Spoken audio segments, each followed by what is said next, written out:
Hello बच्चों, मैं S के प्रजापति आपका स्वागत करता हूं आपका अपना परिवार एडमिशन क्लासेज में। तो आज हम लोग सिद्धार्थ बैच के अंतर्गत इंग्लिश में टेंस को देखने वाले हैं। ये इसका तीसरा पार्ट है। जो विद्यार्थी पार्ट नंबर 1 और पार्ट नंबर 2 नहीं देखे हैं वो जाकर देख लेंगे। वीडियो के नीचे डिस्क्रिप्शन बॉक्स में इसका लिंक मिल जाएगा।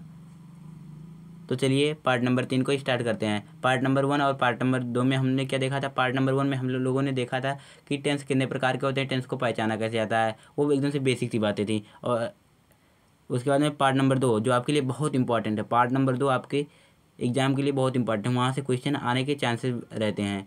तो पार्ट नंबर 2 में हम लोगों ने क्या जाना था। पार्ट नंबर 2 में हम लोगों ने जाना था प्रेजेंट इंडेफिनिट के यूजेज कहाँ है, प्रेजेंट इंडेफिनिट का प्रयोग कहाँ होता है। और साथ ही साथ हम लोगों ने B4 और B5 के बारे में जानकारी प्राप्त की थी। B4 क्या होता है, B5 क्या होता है, इसके बारे में जानकारी प्राप्त की थी। तो चलिए पार्ट नंबर 3 को स्टार्ट करते हैं। तो देखिए आज हम लोग प्रेजेंट कॉन्टिन्यूअस के बारे में जानकारी प्राप्त करेंगे। तो देखिए प्रेजेंट कॉन्टिन्यूअस, इसका अफर्मेटिव का रूल क्या होता है। अफर्मेटिव का रूल क्या होता है प्रेजेंट कॉन्टिन्यूअस का। प्रेजेंट कॉन्टिन्यूअस का अफर्मेटिव का रूल होता है सब्जेक्ट रहेगा, उसके बाद में इज एम आर यानी कि हेल्पिंग वर्ब जो है इज एम आर रहेगा। इज कब आएगा, इज अगर जो सिंगुलर सब्जेक्ट है तो इज आएगा। अगर जो प्लूरल सब्जेक्ट है तो आर आएगा। अगर जो आई है तो एम आएगा। उसके बाद में वर्ब के फर्स्ट फॉर्म में आईएनजी, इसी को बोला जाता है चौथा फॉर्म, इसी को चौथा फॉर्म बोला जाता है। और उसके बाद में अदर वर्ड रहेगा। उसके बाद में निगेटिव का रूल क्या होता है। निगेटिव में मैंने बताया था क्या, निगेटिव में क्या होगा, मेन वर्ब से पहले नॉट चिपका देना, मेन वर्ब से पहले नॉट चिपकाना है। तो देखिए सब्जेक्ट, उसके बाद में इज एम आर, उसके बाद में नॉट। देखिए मेन वर्ब से पहले, यहाँ वर्ब है यहाँ नॉट है, तो ये मेन वर्ब से पहले आ गया। उसके बाद में इंट्रोगेटिव यस और नो टाइप। तो देखिए इज एम आर, इज लगाएंगे या एम लगाएंगे या आर लगाएंगे। इज कहाँ लगाएंगे, एम कहाँ लगाएंगे, आर कहाँ लगाएंगे। तो ये मैंने बताया कि इज सिंगुलर रहेगा सब्जेक्ट तो इज लगाएंगे, एम आई के साथ लगेगा, आर कब लगेगा, आर अगर जो प्लूरल रहेगा तब लगेगा सब्जेक्ट। तो उसका में फिर सब्जेक्ट रहेगा। अगर यस और नो टाइप का क्वेश्चन है, हमने बताया था पिछले वीडियो में कि यस और no type WH type question दो प्रकार के होते हैं। तो देखिए वर्ब के फर्स्ट फॉर्म में ING, उसके बाद में अदर वर्ड रहेगा, सब्जेक्ट ऑब्जेक्ट रहेगा, अदर वर्ड रहेगा, इंट्रोगेटिव वर्ड। यानी कि जब WH क्वेश्चन से शुरू होते हैं तो पहले क्वेश्चन वर्ड आएगा, उसके बाद में इज एम आर आएगा, उसके बाद सब्जेक्ट आएगा, उसके बाद वर्ब के फर्स्ट फॉर्म में ING आएगा। अब देखिए इंट्रोगेटिव निगेटिव जो होता है यहाँ का, इंट्रोगेटिव निगेटिव कैसे बनेगा, हमने बताया क्या, मेन वर्ब से पहले नॉट चिपकाना है, मेन वर्ब से पहले नॉट को चिपका देना है। तो देखिए इंट्रोगेटिव निगेटिव कहाँ बनेगा, इंट्रोगेटिव निगेटिव बनेगा तो यहाँ पर नॉट लग जाएगा यस और नो टाइप में। और यहाँ ऐसा भी तो हो सकता है तुम खाना क्यों नहीं खाए, तो ये कैसा हो गया, इंट्रोगेटिव वर्ड वाला हो गया। तो ये इसको बनाना रहेगा तो कैसे बनाएंगे, तो नॉट मेन वर्ब से पहले चिपकाना है, यानी कि यहाँ पर नॉट चिपका देंगे, ठीक है। उसका बाद में एग्जाम्पल देखते हैं। देखिए यहाँ पर अफर्मेटिव का एग्जाम्पल क्या है, ही इज रीडिंग। और निगेटिव का एग्जाम्पल क्या है, निगेटिव में ही इज नॉट रीडिंग, वह नहीं पढ़ता है, ही इज रीडिंग वह पढ़ता है। इंट्रोगेटिव यस और no type, is he reading क्या वह पढ़ता है, इंट्रोगेटिव वर्ड वाला। देखिए वाई इज ही रीडिंग, वह क्यों पढ़ता है। तो ये बेसिक सी बातें थी जो आपको पता होगी। उसके बाद में चलिए प्रेजेंट कॉन्टिन्यूअस के बारे में और डीपली जानकारी प्राप्त करते हैं। तो देखिए प्रेजेंट कॉन्टिन्यूअस का प्रयोग कहाँ होता है, प्रेजेंट कॉन्टिन्यूअस टेंस का प्रयोग कहाँ होता है, to describe and going action, to describe and going action. उसके बाद में to describe pre plan event high important stative verbs. अब देखिए to describe and going action क्या होता है, to describe and going action उसके बाद में कहाँ यूज होता है, to describe pre plan event high important. अभी बता रहा हूँ एक के बारे में, एक के बारे में क्या होता है, ये स्टेटिव वर्ब क्या होता है, high important describe pre plan क्या होता है, उसके बाद में to describe and going action क्या होता है। तो to describe and going action क्या होता है, कोई भी कार्य, ध्यान से सुनिए मेरी बात को, कोई भी कार्य स्टार्ट हुआ, कोई भी कार्य स्टार्ट तो हो गया लेकिन वो अभी तक चल रहा है। जब वक्ता कोई बात को कह रहा है तब वो तो कोई कार्य शुरू तो हो गया है, पहले से ही शुरू हो गया लेकिन अभी ख़त्म नहीं हुआ है। जब ख़त्म नहीं होगा तो वहाँ पर प्रेजेंट कॉन्टिन्यूअस का प्रयोग करेंगे, ठीक है। To describe and going action इसको बोला जाता है। इंग्लिश वाले विद्यार्थी भी इसको ध्यान देंगे। कोई भी वक्ता जिस समय बोल रहा है उस समय कोई कार्य, जैसे मैं बोल रहा हूँ आप पढ़ रहे हैं, आप पढ़ने का कार्य शुरू किए हैं, आप पढ़ने का कार्य शुरू कर दिए हैं, ये तो हो गया, पढ़ने का काम शुरू कर दिया, लेकिन अभी आप पढ़ चुके हैं, नहीं पढ़ चुके हैं आप, अभी आप इसका लेक्चर कंप्लीट होगा तब आप पढ़ चुके होंगे। उसके बाद में देखिए यहाँ पर प्रयोग होगा प्रेजेंट कंटिन्यूअस का। उसके बाद में to describe pre plan event high important. अब देखिए to describe pre plan events high important.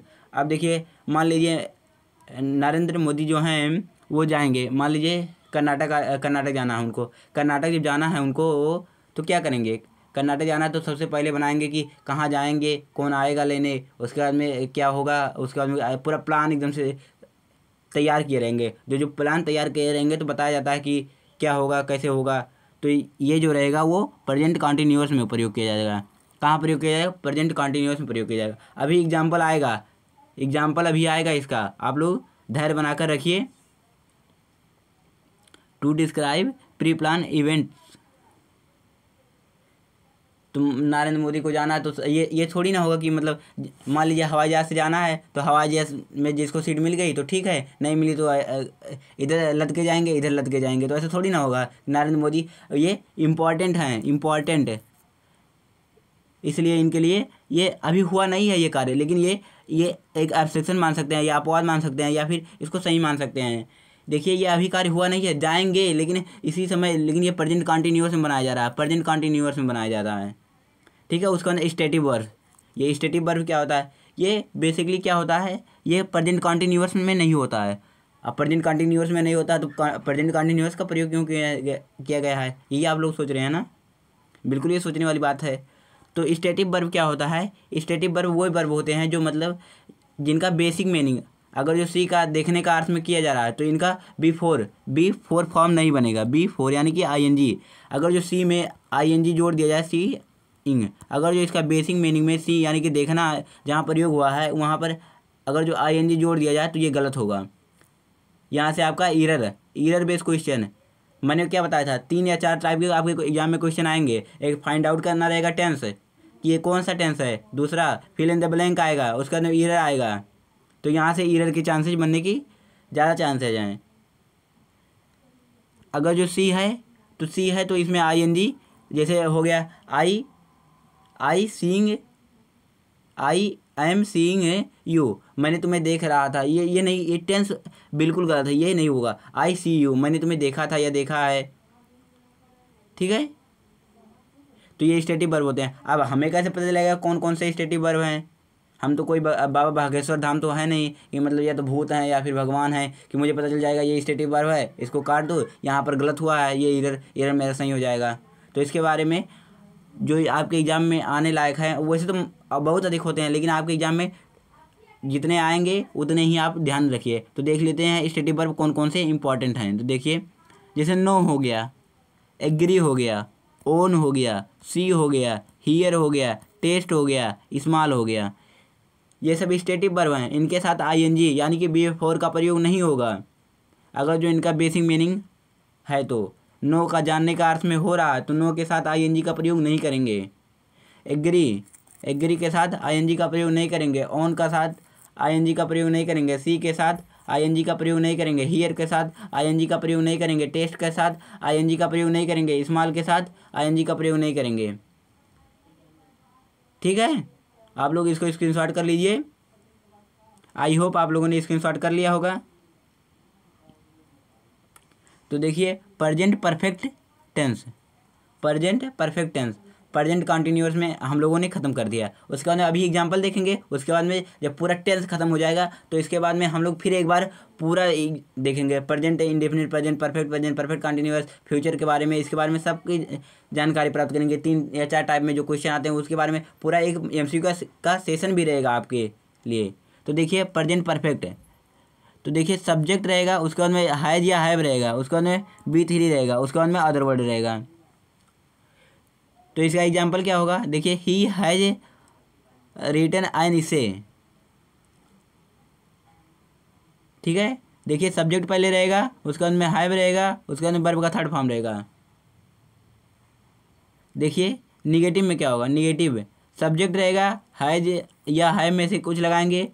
Present perfect में मैंने कब बताया था, मैंने पहली क्लास में बताया था प्रेजेंट परफेक्ट में सहायक क्रिया क्या लगती है, हैज या हैव लगती है। उसके बाद में नॉट रहेगा, उसके बाद में वर्ब का थर्ड फॉर्म रहेगा। मैंने बताया कि नॉट कहाँ लगाना है, वर्ब मेन वर्ब से पहले, मेन वर्ब से पहले नॉट चिपका देना है। अगर जो निगेटिव की बात चले, चाहे इंट्रोगेटिव निगेटिव हो चाहे निगेटिव केवल हो, ठीक है। तो देखिए मेन वर्ब से पहले नॉट आया है, तो देखिए he has not written an essay. तो देखिए इंट्रोगेटिव में क्या होगा, हैज या हैव रहेगा, उसके बाद में कलर का चेंज कर लें ताकि आपको क्लियर दिखे। हैज या हैव, उसके बाद में सब्जेक्ट रहेगा, उसके बाद वर्ब का थर्ड फॉर्म रहेगा, फिर ऑब्जेक्ट रहेगा, अदर वर्ड रहेगा, उसके बाद क्वेश्चन मार्क रहेगा। तो देखिए he has he written an essay. तो देखिए अगर जो इसको निगेटिव बनाना हो तो क्या करेंगे, आप लोगों ने पहला लेक्चर नहीं देखा होगा, अगर जो इसको निगेटिव बनाना हो तो क्या करेंगे। पहला लेक्चर जो नहीं देखेंगे वो बता लेंगे, नहीं बता पाएंगे, बिल्कुल नहीं बता पाएंगे। अगर जो इसको निगेटिव बनाना हो तो क्या करेंगे, निगेटिव अगर जो बनाना हो तो मेन वर्ब से पहले नॉट लगा देंगे, यानी कि interrogative negative, interrogative negative, yes और नो टाइप का इंट्रोगेटिव नेगेटिव कैसे बनता है, मेन वर्ब से पहले। मेन वर्ब कहाँ है, ये रिटन है, राइटन है, यहाँ पर नॉट लगा देंगे। यहाँ पर अगर जो नॉट लगा देंगे तो ये हो जाएगा।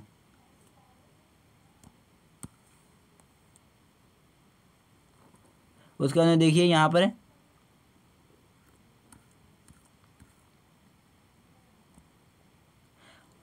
उसके बाद हम लोग क्या करेंगे, अब देखिए अब आ गया क्वेश्चन की बारी।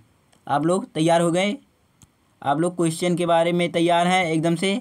अगर जो तैयार हैं तो थम्स अप कीजिए, फिर मैं आगे बढ़ता हूँ। तैयार हैं आप लोग?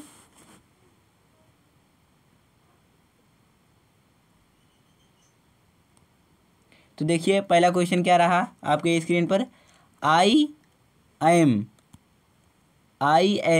डैश है, उसके बाद में आ सैंडविच नाउ। तो बताइए इसका ऑप्शन नंबर क्या सही हो जाएगा। आई है, एम है, अगर जो एम आया है, एम क्या डिनोट करता है, एम कॉन्टीन्यूअस के डिनोट करता है, प्रेजेंट कॉन्टीन्यूअस, प्रेजेंट कॉन्टीन्यूअस को एम डिनोट करता है।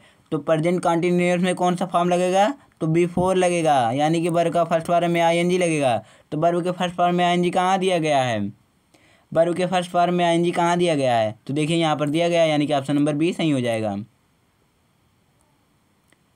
टुडे आई, उसके बाद में dash studying for my exam, आज, उसके बाद में देखिए डैश है आई, उसके बाद में स्टडिंग, यहाँ पर आईएनजी लगाया गया, आईएनजी लगाया गया। इससे क्या पता चलता है, ये कॉन्टीन्यूअस की बात चल रही है।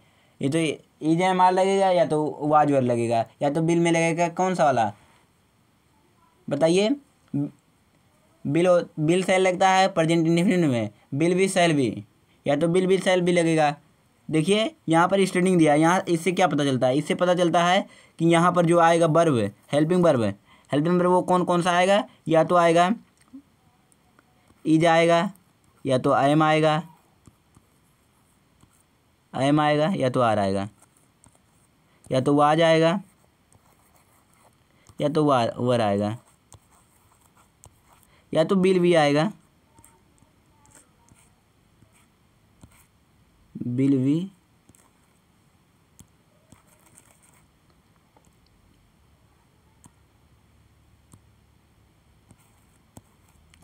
या तो सेल भी आएगा।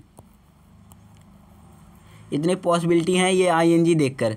तो देखिए यहाँ पर टुडे लिखा है, टुडे मतलब आज होता है, आज क्या डिनोट करता है, आज ये डिनोट करता है प्रेजेंट को आज डिनोट करता है। तो प्रेजेंट का कौन सा, प्रेजेंट का ये तीनों है, ये तीनों में से कोई आएगा।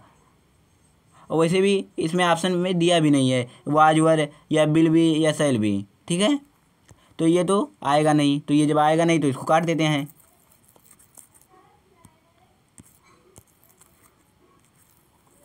तो बताइए इसमें ऑप्शन नंबर क्या सही हो जाएगा, आई के साथ क्या आता है, आई के साथ एम आता है, तो यानी कि ऑप्शन नंबर ए सही है। I am seeing my doctor today, I well, I के साथ में एम आता है, एम जिस ऑप्शन में दिया रहेगा वही सही होगा। तो एम कौन से ऑप्शन में दिया गया है, are not feeling I am not feeling, तो देखिए आई एम यहाँ पर दिया गया, आई के साथ आई एम आता है तो ये हो गया। नॉट फील तो कोई वो ही नहीं बनता है। उसके बाद इज नॉट तो यहाँ पर आएगा ही नहीं।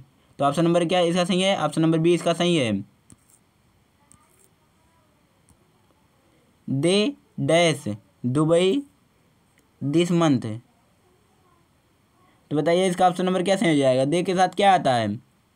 दे के साथ में क्या आता है? दे क्या सिंगुलर है या प्लूरल है? तो दे क्या है? दे प्लूरल है, तो प्लूरल है तो प्लूरल वर्ब आएगी। तो प्लूरल वर्ब इसमें से कौन सा है? एम है, इज है या आर है? तो आर है, यानी कि ऑप्शन नंबर क्या सही हो जाएगा? आर केवल एक ही ऑप्शन में दिया गया है, तो यानी कि ऑप्शन नंबर ए सही है। Dash C out shopping now, तो बताइए इसका ऑप्शन नंबर क्या सही हो जाएगा? नाउ क्या डिनोट करता है? नाउ प्रेजेंट को डिनोट करता है, आपको पिछली क्लास में मैंने बताया था। तो शॉपिंग है, सी आउट शॉपिंग नाउ, तो बताइए इसका ऑप्शन नंबर क्या सही हो जाएगा? यहाँ देखिए यहाँ पर सब्जेक्ट है, सब्जेक्ट के अकॉर्डिंग वर्ब लगाएंगे। यहाँ पर कौन सा? ये इंट्रोगेटिव वाला वो बनना है, इंट्रोगेटिव का रूल क्या कहता है? बताइए। इंट्रोगेटिव का रूल कहता है पहले हेल्पिंग वर्ब आएगा,